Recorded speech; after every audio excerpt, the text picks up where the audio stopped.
ప్రభునామునకు గంత కలుగునుగాక. ద్వితీయోపదేశకాండము 32వ అధ్యాయం 9వ వాక్యం మనం చదువుకుంటున్నాం. యెహోవా బంధు ఆయన జనమే, ఆయన స్వాస్థ్యము యాకోబే. దేవుడైనటువంటి యెహోవా మోషే ద్వారా పలికించినటువంటి మాటలు మనం ఇక్కడ చూస్తున్నాం. ఆయన అబ్రహాముని పిలిచి తన స్వజనంగా మారుస్తున్నట్టుగా మనం చూస్తున్నాం. ఆదికాండం 12వ అధ్యాయం 1 నుంచి 3 వాక్యాల్లో మనం చూస్తే, యెహోవా నువ్వు లేచి ఈ దేశము నుండి, నీ బంధువుల ఇంటి నుండి, నీ తండ్రి ఇంటి నుండి బయలుదేరి నేను నీకు చూపించు దేశమునకు వెళ్ళుము. నిన్ను గొప్ప జనముగా చేసి నిన్ను ఆశీర్వదించి నీ నామమును గొప్ప చేయుదును. నువ్వు ఆశీర్వాదముగా ఉందువు.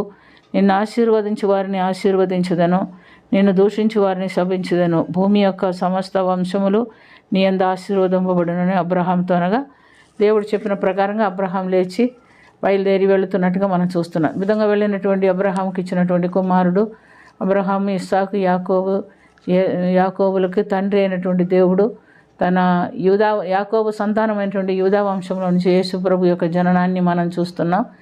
ఆయన జన్మించిన తర్వాత ఆ ఇశ్రాయేల్ జనాంగమునకు ఆయన యూదులకు రాజు అని పేరు పెట్టబడినట్టుగా మనం గమనిస్తున్నాం. ఆయన ఈ లోకంలో జీవిస్తూ నశించిపోయి ఆత్మల కొరకు తన ప్రాణం పెట్టి సిలువలో మరణించి తిరిగి పునరుత్థానుడై లేచి ఉన్నాడు. అయితే అన్ని జనులైనటువంటి మనకు కూడా ఆయనే రక్షణకు కర్తయ్యే ఉంటున్నట్టుగా మనం చూస్తున్నాం. ఎందుకంటే పేతురు రాసినటువంటి మొదటి పత్రిక 2వ అధ్యాయం 9-10 వాక్యాలు మనం చూస్తే, చీకట్లో నుండి ఆశ్చర్యకరమైన తన వెలుగులోనికి ఆయన మనల్ని పిలిచి ఉన్నాడని మనం చూస్తున్నాం.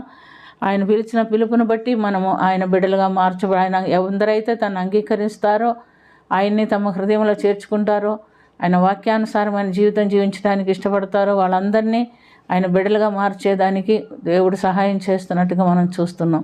తను అంగీకరించి వారికి అందరికీ ఆయన పిల్లలగుటకు ఆయన అధికారం ఇచ్చానని యోహాను సువార్త 1వ అధ్యాయం 12వ వాక్యంలో చూస్తున్నాం. ఈ విధంగా మనం ప్రభు చేత అంగీకరించబడిన వారమై ఆయన రాజ్యంలోనికి వెళ్ళటానికి హక్కు, అధికారం కలిగిన వారు ఈ లోకంలో జీవిస్తున్నట్టుగా మనం చూస్తున్నాం. ప్రియమైనటువంటి దేవునిలారా, మరి అబ్రహాము కుమారుడైనటువంటి ఇస్సాకు కుమారుడైన యాకోబు సంతానములో నుంచి వారు స్వాస్థ్యంగా ఎంచబడిన యెహోవా బంధు ఆ జనమే, ఆయన స్వాస్థ్యము యాకోబే అని ఆయన చెప్తున్నట్లుగా మనం చూస్తున్నాం. యాకోబును తన స్వాస్థ్యంగా ఏర్పరచుకున్న దేవుడు యేసు ప్రభు ద్వారా మనల్ని తన స్వాస్థ్యంగా ఏర్పరచుకున్నట్టుగా మనం చూస్తున్నాం. మనకి ఎవరైనాను ఆయన ఎద్దుకు రావచ్చు, ఆయన అంగీకరించవచ్చు. ఆయన ఎందుకు విశ్వాసం ఉంచి మన పాపములు మనం క్షమించబడినప్పుడు ఆయన స్వాస్థ్యంగా, ఆయన సొత్తుగా, ఆయన ప్రజగా మనం కూడా ఏర్పరచబడినట్టుగా మనం గమనిస్తున్నాం. ఇట్టి అధికారం మనకిచ్చిన దేవునికి స్తోత్రము. మనము దేవునికి లోబడి, ఆయన వాక్కులకు లోబడి ఆయన నిత్య జీవంలో ప్రవేశించినట్లుగా ప్రభువుని అంగీకరించి ఆయన వాక్యానుసారమైన జీవితం జీవించి ఆయన స్వాస్థ్యంగా, ఆయన భాగంగా మార్చబడినట్లుగా దేవుడు మనకు అందరికీ సహాయం చేయనుగాక. ప్రార్థన చేసుకుందాం. ప్రేమ కలిగిన తండ్రి, కృప కలిగిన ప్రభు, అబ్రహాము, ఇస్సాకు, యాకోబుల్ని పిలిచిన దేవా, యేసు ప్రభు ద్వారా మమ్మల్ని కూడా నీ రాజ్యానికి వారసులుగా చేసుకున్న దేవా, మీకు స్తుతి స్తోత్రం చెల్లిస్తున్నాం.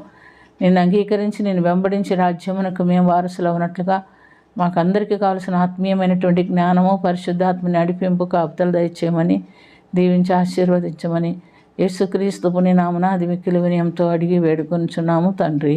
ఆమేన్.